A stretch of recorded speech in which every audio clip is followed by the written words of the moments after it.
বিশ্ববিখ্যাত উপস্থাপক মেহেদী হাসানকে ডক্টর ইউনূস বলেছেন যে আওয়ামী লীগের কার্যক্রম যে কোনো সময় সচল করা হতে পারে। গতকালকে এই নিয়ে সারাদিন পরিস্থিতি খুব উত্তপ্ত ছিল এবং অনেকেই রাগান্বিত হয়েছেন যে ডক্টর ইউনূস কেন কথা বললেন।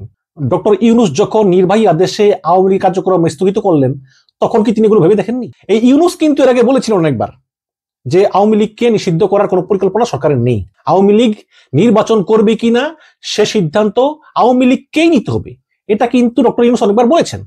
সেই ইউনূস ছাত্র জনতা যখন অবরোধ করলো যমুনা, তখন তিনি বাধ্য হয়ে আওয়ামী লীগের উপর স্থগিতাদেশ দিলেন। ভালো কথা, সেই তিনি আবার মেহেদী হাসানকে গতকালকে বলেছেন যে যে কোনো সময়ে আওয়ামী লীগের কার্যক্রম সচল করা হতে পারে। এই নিয়ে গতকালকে ছিল দিনভর উত্তপ্ত। তো এই নিয়ে গর্জে উঠলেন লেখক কলামিস্ট গৌতম দাস, এবং এই গৌতম দাস কিন্তু বর্তমান সময়ের সবচেয়ে গ্রহণযোগ্য একজন আলোচক সমালোচক। তিনি দীর্ঘদিন ধরে ফারুক সোবহান নামে কলাম লিখেন এবং দর্শক আপনারা তার ফেসবুক আইডিটা ফলো করতে পারেন, গুরুত্বপূর্ণ আপডেট পাবেন। তো সেই গৌতম দাস একটা স্ট্যাটাস দিয়েছেন, আমি পড়ে শুনে তিনি কি লিখেছেন, এটা পড়লেই অনেক বিষয় আপনাদের কাছে ক্লিয়ার হয়ে যাবে। গৌতম দা লিখেছেন, জিটিও কে প্রধান উপদেষ্টা বলেছেন যে আওয়ামী লীগের কার্যক্রমের উপর নিষেধাজ্ঞা যে কোনো সময় তুলে নেওয়া হতে পারে। এটা ইত্তেফাকের একটা হেডলাইন। তো গৌতম দাস লিখেছেন যে ইত্তেফাক সহ বেশ কিছু দৈনিক এমন টুইস্টেড শিরোনাম করেছে, যেমন আমি বললাম আমি সাদা পছন্দ করি না। তো এই বাক্য থেকেই শিরোনাম করা হলো যে আমি কালো পছন্দ করি, কিন্তু আমি তো বলিনি আমি কালো পছন্দ করি, আমি বলেছি আমি সাদা পছন্দ করি না, কিন্তু ওই টুইস্টেড করে হেডলাইন ঘুরিয়ে দেওয়া হলো। এর সবই হলো টুইস্টেড নিউজ। টুইস্টেড মানে হচ্ছে মুচড়ে দিয়ে নতুন পছন্দের অর্থ বের করে দেওয়া শিরোনাম। প্রথম কথা হলো এটা ডক্টর ইউনূসের বক্তব্য নয়, বলতেছেন গৌতম দাস। শুধু এটা ইউনূসের বক্তব্য নয় তাই নয়, এ প্রসঙ্গে বক্তব্যের মূল কথাও নয়, শিরোনামও নয়। এখন এমন শিরোনাম দেখে অনেকেই ভীত বা হতাশ। আমি মনে করি এগুলো ভিউ খোরদের শয়তানি, জার্নালিজমের আবর্জনা বা কলঙ্ক। তবুও তর্কের খাতিরে ধরেই নেই যারা ভীত হতাশ, তাদের জন্য বলি মনোযোগ দিয়ে শোনেন। যদি কোনো কারণে হঠাৎ আওয়ামী লীগের কার্যক্রমের উপর নিষেধাজ্ঞা তুলে নেবার মতো বা তার ধারে কাছেও কোনো সরকারি নির্দেশ আসে, তবে কাল থেকে শুরু অক্টোবর মাসই হবে ইউনূস সরকারের শেষ সময়ের ঘন্টা। এই অক্টোবর মাসই হবে ইউনূসের শেষ মাস, যদি আওয়ামী লীগের কার্যক্রমের উপর নিষেধাজ্ঞা সে প্রত্যাহার করে নেয় বা এর ধারে কাছেও কিছু করে। সবকিছু ঠাট্টা মশকরা বা হালকা ভিউখোরের আলাপ নয়, কিছু জিনিস আছে খুবই খুবই ভারী। তো গৌতম দাসের কথা থেকে আমরা দুটো জিনিস পাই। একটা হচ্ছে এটা ইউনূস বলেননি যে আওয়ামী লীগের কার্যক্রম পুনরায় সচল করা হবে, এটা পত্রিকার টুইস্টেড শিরোনাম।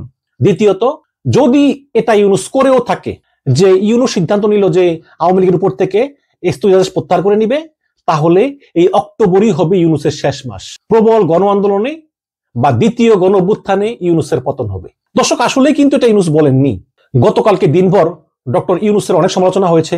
গণ অধিকার পরিষদের সাধারণ সম্পাদক রাশেদ খান ইউনূসকে বলেছেন যে আপনি তাহলে আওয়ামী লীগের দায়িত্ব নিন। আবার এনসিপি নেতা হান্নান মাসুদ বলেছেন ইউনূসকে আপনি ক্ষমা চান। ইত্যাদি বিভিন্ন শিরোনাম হয়েছে এবং সবই ডক্টর ইউনূসের বিরুদ্ধে, যে কেন তিনি একবার আওয়ামী লীগের উপর স্থগিতাদেশ দিলেন, আবার দ্বিতীয়বার তিনি বললেন যে কোনো সময় সচল হতে পারে। তো এ নিয়ে একটা ব্রিফিং দিয়েছে সরকারি প্রতিষ্ঠান press institute of Bangladesh, PIB. এই পিআইবি কর্তৃক পরিচালিত একটা সংস্থা বাংলা ফ্যাক্ট, তারা ফ্যাক্ট চেকিং করে আর কি। তো এখানে মানবজমিন থেকে আমি উদ্ধৃত করতেছি, সেখানে এটা কিন্তু সরকারি বিজ্ঞপ্তি।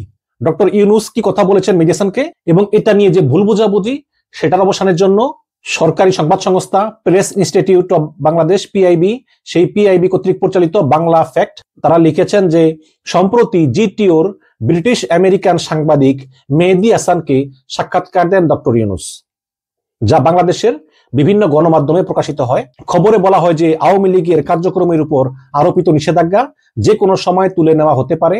প্রকাশিত এই তথ্য সঠিক নয় বলে দাবি করেছে press institute of Bangladesh, PIB কর্তৃক পরিচালিত বাংলা ফ্যাক্ট। ফ্যাক্ট চেকিং এর এই প্রতিষ্ঠান সরকারকে নিয়ে হওয়া বিভিন্ন খবরের তথ্য যাচাই করে থাকে।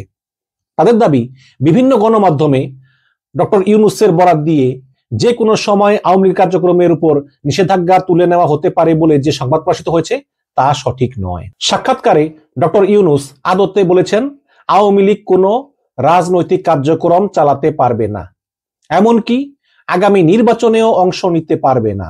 ইউনূসের ভাষায় আওয়ামী লীগের বৈশিষ্ট্য দেখে এবং তারা যে পুরো নির্বাচনকে বাধাগ্রস্ত করবে সেই সম্ভাবনা বুঝে নির্বাচন কমিশন ভেবেছে যে তাদের নির্বাচনে অংশগ্রহণের অনুমতি না দেওয়াই ভালো। এবং স্পষ্টতার খাতিরে তিনি আরো বলেন যে অন্যথায় আমরা নির্বাচন করতে পারবো না।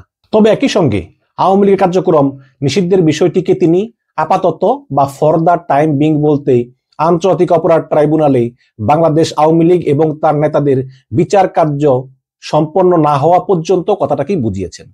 এই বছরের 10ই মে অন্তর্বর্তীকালীন সরকারের উপদেষ্টা পরিষদের বিশেষ সভায় এই সিদ্ধান্ত হয়। কার্যক্রম নিষিদ্ধের সে সিদ্ধান্তে বলা হয়েছিল আন্তর্জাতিক অপরাধ ট্রাইব্যুনালে আওয়ামী লীগ এবং তার নেতাদের বিচার কার্য সম্পন্ন হওয়া পর্যন্ত দলটির যাবতীয় কার্যক্রম নিষিদ্ধ থাকবে। সুতরাং মেহেদী হাসানকে দেয়া সাক্ষাৎকারে অন্তর্বর্তীকালীন সরকারের প্রধান উপদেষ্টা ডক্টর মোহাম্মদ ইউনূস বিচার কার্য সম্পন্ন না হওয়া পর্যন্ত সময়টাকেই ফর দ্য টাইম বিং হিসাবে বলেছেন এবং কোনো একটা সময় এটা চালু হতে পারে বলে তিনি এই বিচার কাজ সম্পন্ন হওয়ার পরের সময়টাকেই বুঝিয়েছেন। এই যে বলেছেন যে কোনো একটা সময়ে আওয়ামী লীগের কার্যক্রম চালু হতে পারে, এটা ইউনূস বুঝিয়েছেন যে বিচার শেষ হওয়ার পরে কোনো এক সময়, এখন না, বর্তমান সময় বা নির্বাচনকালীন সময়ও না। বাংলা ফ্যাক্ট কর্তৃক আলোচিত সাক্ষাৎকারের প্রাসঙ্গিক অংশের ইংরেজি ট্রান্সক্রিপ্ট এবং এর হুবহু অনুবাদও তুলে ধরা হয়েছে। দর্শক, তাহলে আমরা ক্লিয়ার হলাম। বিশেষ করে লেখক এবং কলামিস্ট গৌতম দাসও বলেছেন যে ডক্টর ইউনূসের কথা বলেননি, তিনি পুরো ইন্টারভিউটা শুনেছেন এবং বলেছেন ডক্টর ইউনূসের কথা বলেননি, শিরোনামকে টুইস্ট করা হয়েছে ভিউ বেশি পাওয়ার জন্য। এবং পিআইবির যে বাংলা ফ্যাক্ট তারাও বলেছে যে ডক্টর ইউনূস এ কথা বলেননি, তিনি আওয়ামী লীগের কার্যক্রম সচল করার কথা বলেছেন আন্তর্জাতিক অপরাধ ট্রাইব্যুনালে দল হিসাবে আওয়ামী লীগের বিচার হওয়ার পর এবং আওয়ামী লীগ নেতাদের গণহত্যার বিচার হওয়ার পরই সিদ্ধান্ত আসতে পারে যে এটা চালু হবে কি হবে না, বর্তমান সময় না এবং নিকট ভবিষ্যতে কোনো সময় না, এর পরবর্তীতে ভবিষ্যতে, দূর ভবিষ্যতে কোনো এক সময়। এবং দর্শক, আপনারা এও জানেন যে আসলে তো সহজ না।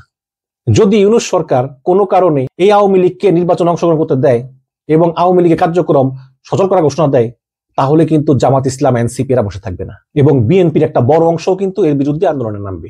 কারণ বিএনপির যে তৃণমূলের নেতাকর্মীরা আছে তারা কিন্তু অত্যন্ত নির্যাতিত এবং তারা এই আওয়ামী লীগের ব্যাপারে বিএনপির হাইকমান্ড চাইলেও তাদের কথা শুনবে না, তারা রাস্তায় আন্দোলনে নামবে। যেখানে 1 বছরের বেশি সময় আগে একটা প্রবল গণহত্যা হয়েছে, সেই গণহত্যার রক্তের দাগ এখনো শুকায় নাই, সেই আওয়ামী লীগকে আবার এর ভিতরে পুনর্বাসন করা হবে, কার্যক্রম সচল করা হবে, এটা সম্ভব না। যদিও মানব জমি থেকে প্রকাশিত একটা খবর আমরা জানি যে মার্কিন যুক্তরাষ্ট্র এবং যুক্তরাজ্য তারা শেখ হাসিনার কাছে প্রস্তাব দিয়েছিল যে যেহেতু আপনার বিরুদ্ধে গণহত্যার অভিযোগ সেগুলো প্রমাণিত এবং প্রায় শত শত অডিও ট্যাপ, সাক্ষী, ভিডিও এই সমস্ত প্রমাণিত, অনেক আওয়ামী লীগেরা বলে যে 7.62 রাইফেল তো পুলিশ ব্যবহার করে না, তাহলে এই রাইফেলের গুলিকে আন্দোলনকারীরা মারা গেল কিভাবে? আমি বারে বারে বলেছি যে এই আওয়ামী লীগের লোকেরা এত প্রপাগান্ডা ছড়ায়। 7.62 রাইফেল 2023 সালে সরকারি ক্রয় আদেশের মাধ্যমে চীন থেকে কিনে আনা হয়েছে, চট্টগ্রাম বন্দর থেকে খালাস করা হয়েছে এবং অসংখ্য ভিডিও ফুটেজে 7.62 mm চাইনিজ মারণাস্ত্র পুলিশের কাছে দেখা গিয়েছে এবং পুলিশ গুলি করেছে, বিডিআর এর কাছে দেখা গিয়েছে গুলি করেছে, এরকম শত শত ফুটেজ আছে। তারপর আওয়ামী লীগ ওই মিথ্যা কথাগুলো বলবে। এখন বলে যে উপদেষ্টা সাকওয়াত সাহেব বলেছেন যে 7.62 রাইফেল তো পুলিশের কাছে থাকার কথা না, এটা তো মারণাস্ত্র, এটা তো সেনাবাহিনী ব্যবহার করে, তাহলে এটা পুলিশের কাছে এলো কিভাবে? এই কথারই কাটসাট করে আওয়ামী লীগ গুজব ছড়াচ্ছে। এতে কোনো সন্দেহ নাই যে শেখ হাসিনা এবং তার কাছের কিছু লোকের নির্দেশেই police, army, RAB, Chhatra League, Jubo League এই গণহত্যা চালিয়েছে। আমি বলেছি যে আওয়ামী লীগকে অন্তত 2বার নির্বাচনে অংশগ্রহণ করার সুযোগ থেকে বঞ্চিত করা হোক, কারণ তাহলে একটা শিক্ষা হবে যে কোনো রাজনৈতিক দল তারা আওয়ামী লীগের মতো স্বৈরাচারী হয়ে উঠবে না। দর্শক, আপনারা শিওর থাকেন যে এই সামনের নির্বাচনে আওয়ামী লীগ অংশগ্রহণ করতে পারবে না। হ্যাঁ, তারা চেষ্টা করবে বিদেশে বসে বা অর্থায়নের মাধ্যমে বা বিভিন্নভাবে চেষ্টা করবে দেশে একটা নৈরাজ্য সৃষ্টি করার, একটা অস্থিতিশীলতা সৃষ্টি করার, কিন্তু শেষ পর্যন্ত যদি বিএনপি, জামাত, এনসিপি সর্বোপরি জনগণ ইউনাইটেড থাকে তাহলে আওয়ামী লীগ কিছুই করতে পারবে না। ভালো থাকবেন, ধন্যবাদ।